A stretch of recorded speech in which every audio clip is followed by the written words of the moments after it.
určitý době to začne dělat. Teď už to začne dělat. Nic.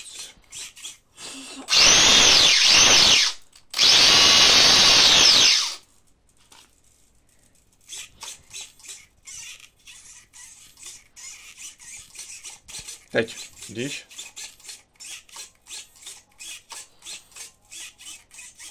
Teď už nejde vůbec. Vidíš hejbu? Otoč to. Nic se neděje. Jo.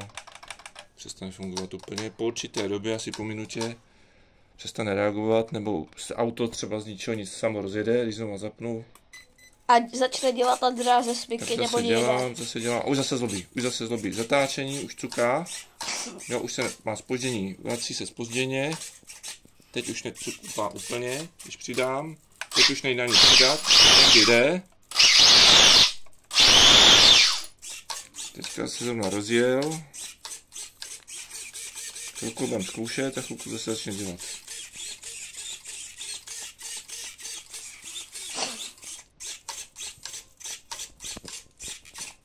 Už dělá. Teďka začíná blbnout, jo? Teď to je vidět. Teď sám přidal. Teďka sám přidal nekoordinovaně v podstatě. Až bych něco dělal, cukaj už kola. Cukaj kola. Toč to, mají auto. Přidám.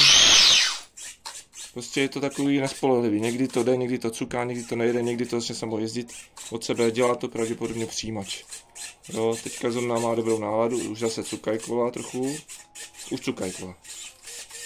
Teď už vynechávají, už se pozdě vrací, už nereagují vůbec. Už nereagují vůbec a nepřidává. Jo, na to, že to nepřidává. Jo, už to nepřidává. Vůbec nic to nedělá. Až když to zase vypnu a zapnu. Můžeš to vypnout a to pošlu.